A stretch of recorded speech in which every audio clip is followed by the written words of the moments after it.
Just the other day, I was preparing for this episode of Radio Workshop, and I was thinking a lot about crying, about being vulnerable, since that's what this episode is about. And I was wondering what Bell Hooks has to say about it. She's a Black feminist author and educator, and she's written and spoken a lot about expressing emotion, especially in the Black community. I mean, when I was a kid, I had a lot of grief, and I cried a lot.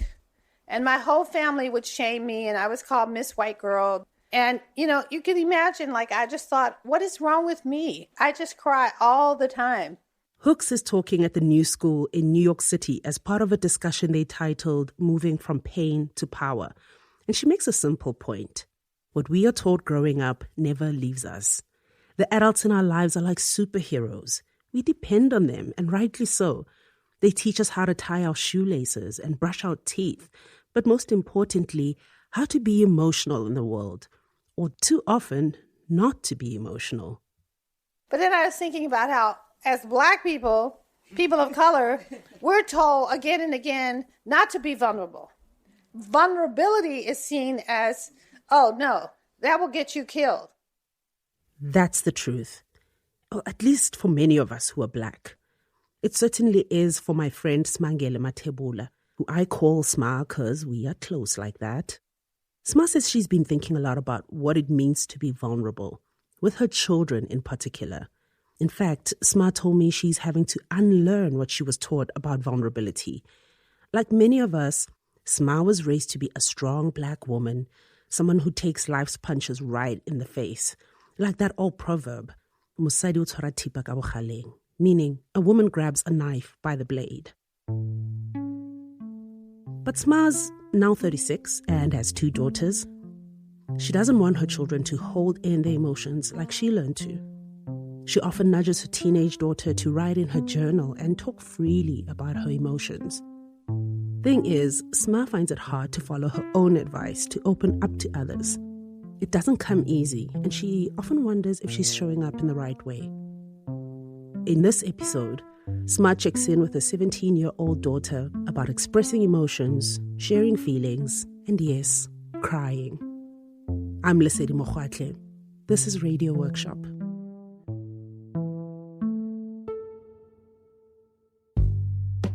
Sma was raised in Soweto in the 1990s by working-class parents. They left the house early in the morning and came back late, often tired. South Africa was still steeped in the violent throes of Apartheid, and the streets were not a safe place for her and her twin sister. So they stayed home a lot.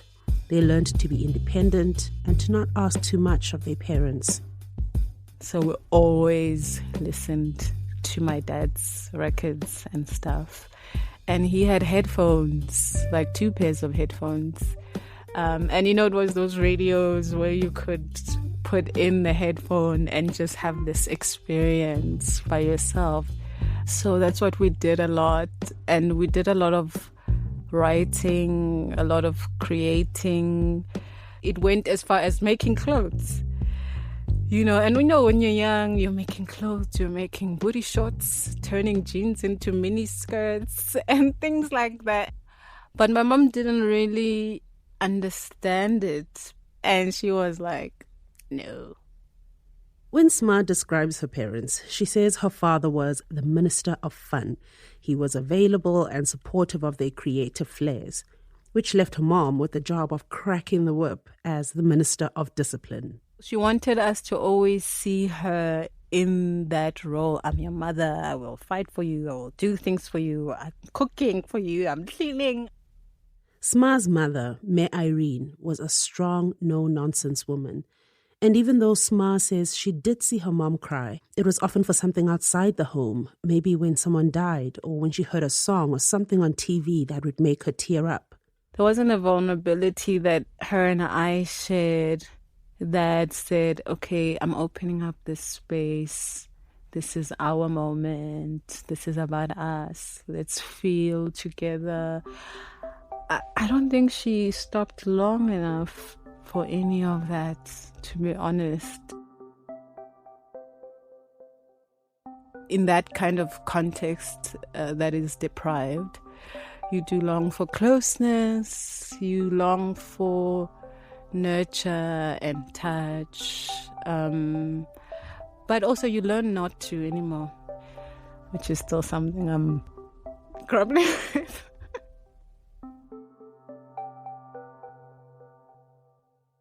By the time Sma was a teenager, she wanted a life outside of home. She wanted to explore and be free. At age 17, she took a first step.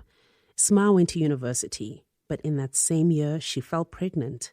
Sma then had to go home and face her mom.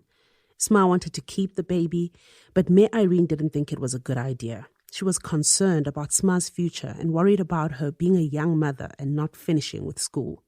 But after some time, Irene opened up to the idea and said she would raise Sma's child, with Sma, of course. She encouraged Sma to continue to live her life as a young woman, to travel, go out with friends, and even finish her degrees, while she took primary responsibility for the baby, who Sma named Lesedi. Lesedi is now 17, the same age Sma was when she had her. During their conversation, Sma told Lesedi she was surprised by how different her mom was with her. More tender.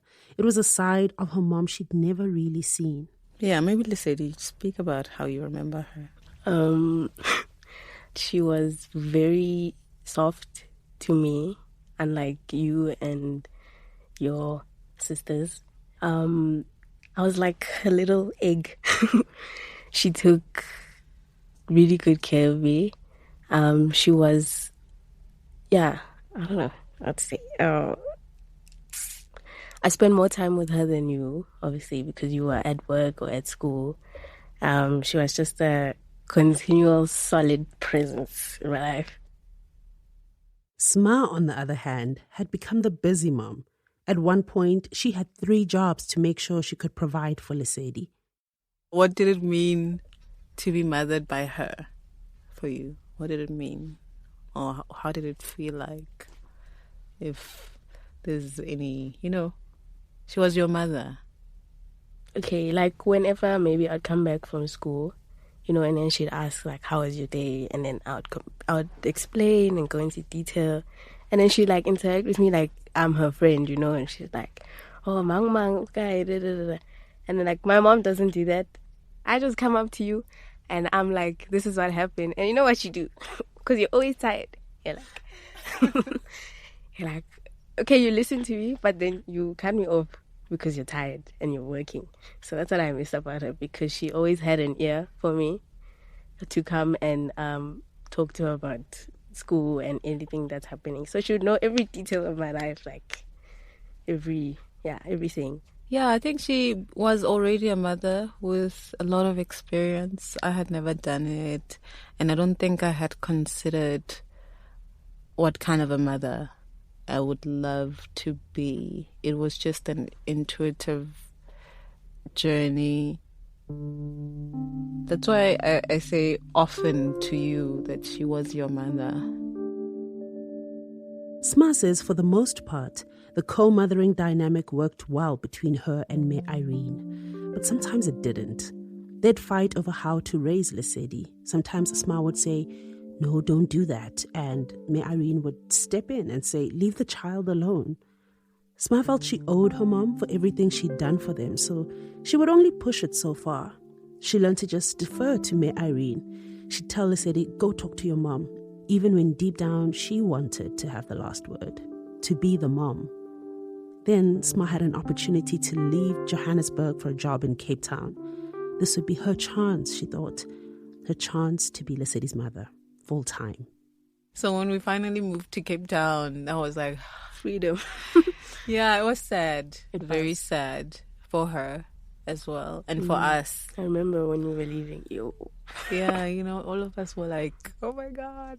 I remember I was crying. I was like, I'm leaving her, and then I'm only going to see her like a few visits, because I'm so used to her being there every day. Like, so now I was going to be with you, which was also the other upside of it. Like, I was going to have you now every day. In Cape Town, Sma was pregnant with her second child. She was proud to start a family of her own. She and Lesedi were excited for the child that was coming, even though Lesedi missed her grandmother Irene a lot and spoke to her on the phone every day. Lesedi and Sma eventually found their rhythm. They cooked and baked and took long walks on the promenade. They talked a lot, not always about feelings. Even still, they became close. And Sma wanted to always be this close with Lesedi. But it only lasted 6 months. Sma gave birth to her second child, and life got hard with little support. They moved back to Joburg, back with Mayor Irene, and just in time because Mayor Irene fell sick. Sma thinks her mom had been sick for a long time, but didn't say anything. She just kept going, like that old proverb, Mosadi o tshwara thipa ka bokgaleng. I think it changed my own view as well of mothers and mothering not becoming the place where we go die, you know. Because she used to push through every imaginable thing. Like whether she was sick, she would be cleaning. Whether she was tired, she would be cooking. Whether she was, you know, it was such a core part of her identity and of her way of being that for me, I refuse, you know, I refuse to let that kill me. Sma says she wonders if there was more they could have done. If only Mayor Irene had opened up sooner about her suffering. Sma remembers getting a call from the hospital around midnight. She rushed there thinking there was some kind of emergency. When she arrived, she was told her mother had passed. Sma was in shock and overcome with heartbreak and sadness. She says her mom died too young, at age 53. And I really remember just breaking down in that moment because I just couldn't imagine a world without her in it, you know, because your mother is your entry into the world. And when that entry sort of like closes, it's like, who are you now in the world, you know? How did you feel like when you were reconciling that, oh my gosh, she's not coming back? I remember the morning, it was Wednesday, March 1st. Yeah, my alarm rang. You actually told me to go back to sleep. And I was like, how? I'm going to school, why? And then that's when you were like, okay, you were telling me. I was in shock. It's like, no ways. Like, no. And then I remember I broke down and it was unbelievable. Still kind of is. But no, that was very, very hard. It was surreal. Yeah.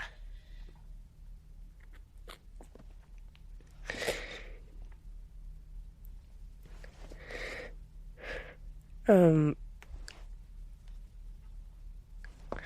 don't know, what do I say? It's just all coming back to me, so I don't know. You're remembering. Remembering, yeah, so. Do you remember a lot, or you don't? Or you don't allow yourself to remember? I don't think I allow myself to remember. Why? I don't know why. It's still painful.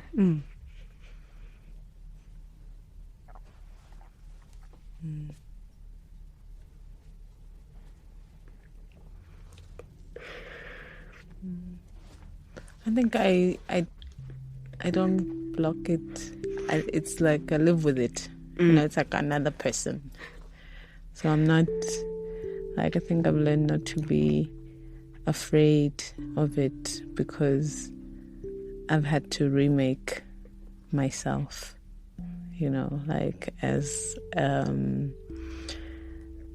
person with no parents, you know. And the fact that a year later my dad died from depression and grief and broken heart and everything, then it was complete, then the making could be complete of this new being. After Mayor Irene passed, Sma, together with her siblings, took over their parents' home.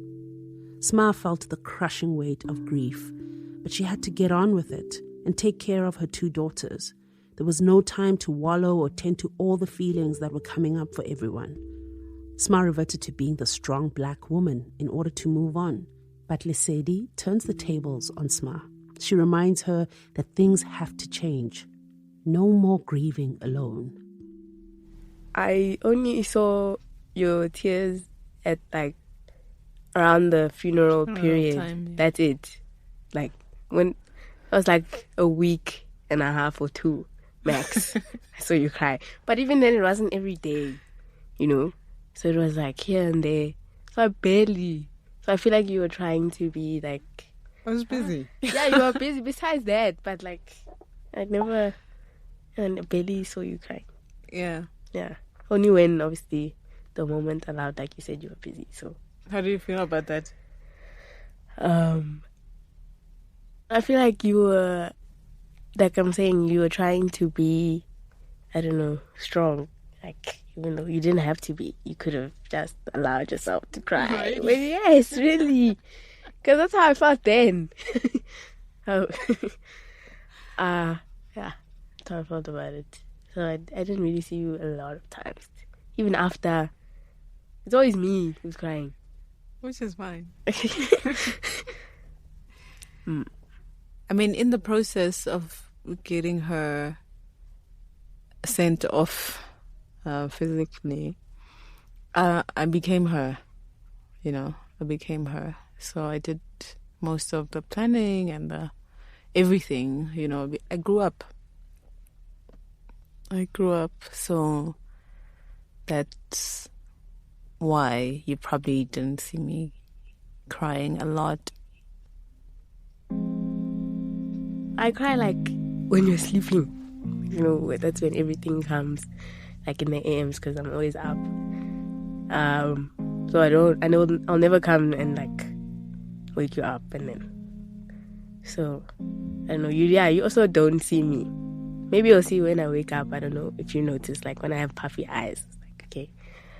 If I'm caught up in my own things as well, take me out of those things and say, I need a moment to actually look at this and talk about this, and this is how I'm feeling today. Because also you're my child. I don't like the idea of you feeling like you're alone in the world.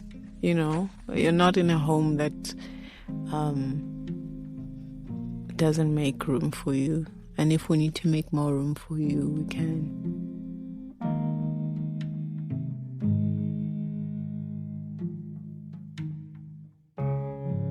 Thank you for listening to Radio Workshop.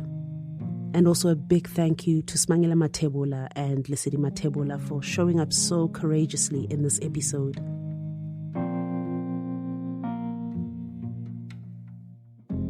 This episode was written and produced by me, Lesedi Mathebula, for Radio Workshop. Joe Jackson is our managing producer. Rob Rosenthal edited this podcast. Additional production assistance by Naomi Gruen. Music by Blue Dot Sessions. Sound engineering by Mike Rayfeld and Joe Jackson. Our studio technician is Sims Gula. A big thanks to Catherine Grenfell and Audio Militia in Johannesburg, where we record this podcast. This episode and the work of the Radio Workshop would not be possible without support from Stephen Hendrickson, Pam and Bill Michaelchek, the Other Foundation, and the Theodore J. Forstman Charitable Trust, and the Emerging Markets Foundation. Visit our website for more information at radioworkshop.org.